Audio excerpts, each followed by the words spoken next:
Good morning, children. Yesterday we started a new chapter called A New Name, and we learned about how Japanese took control over Korea and how they compelled Koreans to change their culture, their identity, and then an absurd rule came in which the Koreans had to take up Japanese name, and how the students and children were facing difficulty. Now, Sun Hee is narrating her story and she says, "Our teacher tried to be patient with us. If we forgot and used our classmates' real names, she prompted us gently at first but more sternly as the days passed." Prompted मतलब होता है encourage करना, ठीक, और sternly मतलब होता है strictly। तो यहाँ पे सुनही कह रही है कि हमारी जो टीचर थे वो हमारे साथ उन्होंने कोशिश की कि वो धैर्य से काम ले, बहुत पेशेंस से वो काम ले रहे थे। अगर हम भूल जाते थे अपने क्लासमेट का रियल नेम और रियल नेम से बुला लेते थे तो वो हमें एनकरेज करती थी पहले प्यार से कि हम उसके जापानीज़ नेम से उसे बुलाएं, और अगर फिर भी किसी से गलती हो जाती थी तो वो थोड़ा स्ट्रिक्ट होके समझाती थी, और जैसे जैसे दिन गुजरने लगे वैसे वैसे वो और स्ट्रिक्ट होती गई। I was a good student. I had never once given the teacher cause to beat me. मैं एक अच्छी स्टूडेंट थी और मैंने एक बार भी टीचर को ये मौका नहीं दिया कि वो मुझे मारें।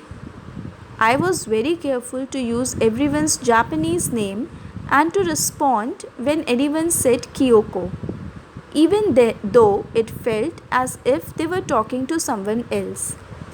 मैं बहुत सावधान रहती थी कि मैं सबको सबके जापानीज़ नेम से ही बुलाऊं और तभी रिस्पॉन्ड करूं, तभी सबको आंसर दूं जब वो मुझे कियोको बुलाएं, जबकि जब वो कियोको बुलाते थे तो ऐसा लगता था कि वो किसी और से बात कर रहे हैं, पर फिर भी मैं बहुत सावधान रहती थी। But the next day my brain grew tired of being careful every single minute and it happened. पर अगले दिन मेरा दिमाग इतना अटेंशन दे के, इतना प्रेशर डाल के ब्रेन पे मेरा दिमाग बिल्कुल थक गया था और फिर मुझसे एक गलती हो गई। क्या गलती हुई, चलिए देखते हैं। I chose the worst possible moment to make a mistake. और वो गलती करने के लिए वो गलती मुझसे ऐसे दिन हुई जो कि जिस दिन नहीं होनी चाहिए थी, है ना। मैंने बहुत गलत टाइम चुना गलती करने के लिए। Onishi san was in the room.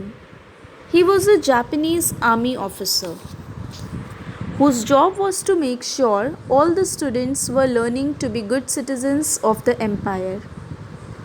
उस दिन ओनिशी सान नाम के एक जापानीज़ आर्मी ऑफिसर रूम में थे जिनका काम था कि वो ये देखें कि सारे स्टूडेंट्स एम्पायर, यहाँ पे एम्पायर का मतलब है जापान के अच्छे नागरिक बनने की शिक्षा अच्छे से ले रहे हैं या नहीं।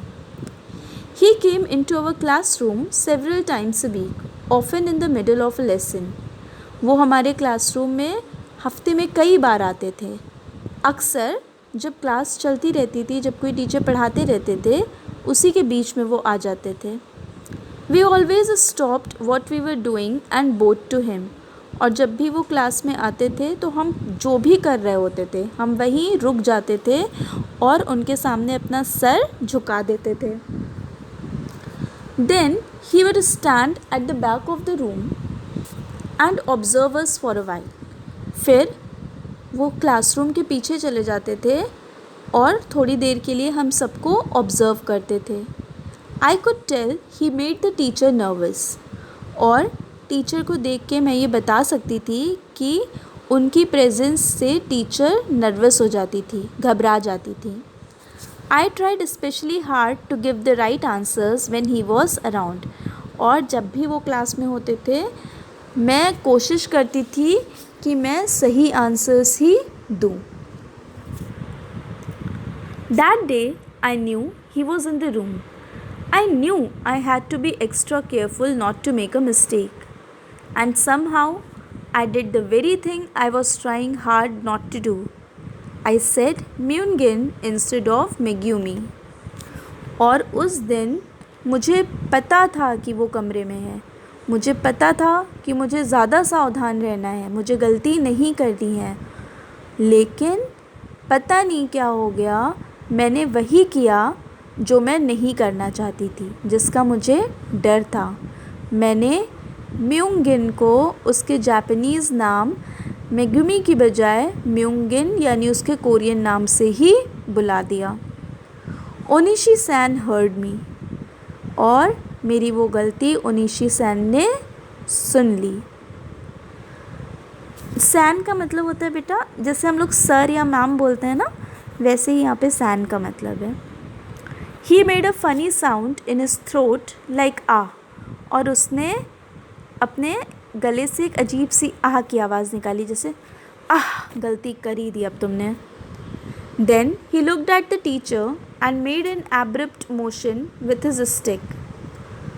फिर उसने टीचर की तरफ देखा और अचानक से अपनी स्टिक से, अपनी छड़ी से कुछ इशारा किया.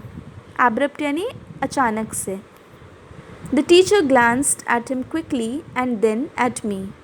कियोको to the front, she said. Teacher ने जल्दी से उसकी तरफ देखा, ग्लैंस यानी नज़र घुमाई, उसकी तरफ नज़र घुमाई और फिर उन्होंने मुझसे कहा, कियोको क्लास के सामने आओ. The class was suddenly silent. I could see the surprise in the faces of the other students. और अचानक से पूरी क्लास बिल्कुल चुप हो गई. मैं दूसरे बच्चों के चेहरे पे सरप्राइज़ देख सकती थी. क्यों? After all, I was the daughter of vice principal and I had never been beaten before. क्योंकि मैं स्कूल के वाइस प्रिंसिपल की बेटी थी और मैंने आज से पहले कभी भी मार नहीं खाई थी. पहले के ज़माने में जब हम लोग पढ़ते थे तब भी स्टूडेंट्स को मारना एक कॉमन प्रैक्टिस थी उन्हें डिसिप्लिन में लाने के लिए. ठीक है, कभी कभी डंडे से या कभी कभी हाथ से टीचर्स उन्हें मारते थे.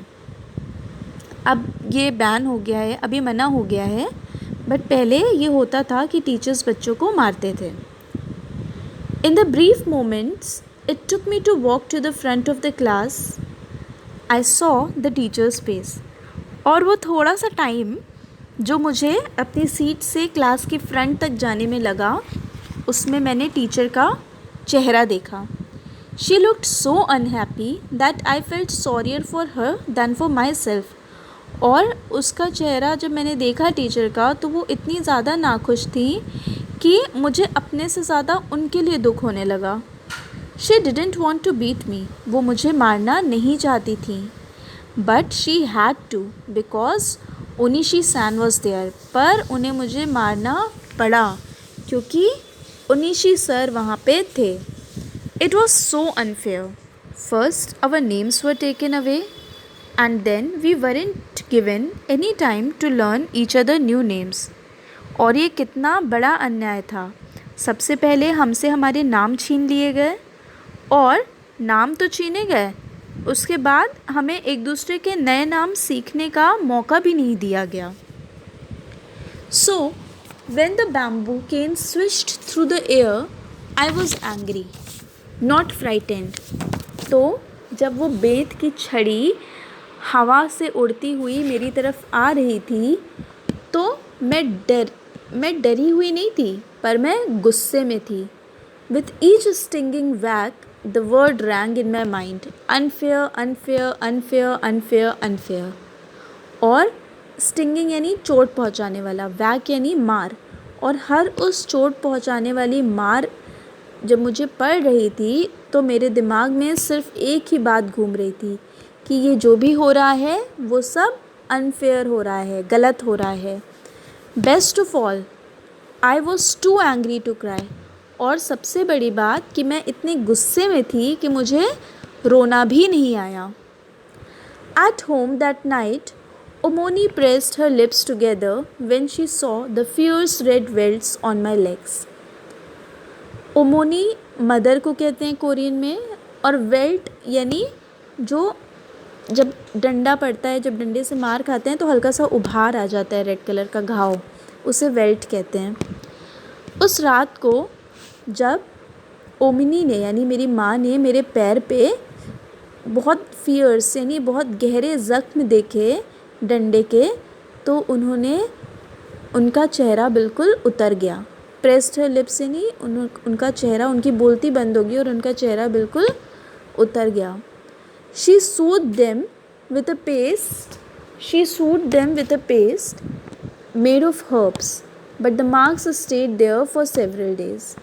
उन्होंने कुछ हर्ब्स से, कुछ जड़ी बूटियों से की पेस्ट से मेरे घाव पे लगाए, जिससे उन्हें आराम मिला, पर उसके निशान काफ़ी दिनों तक मेरे पैर पे थे।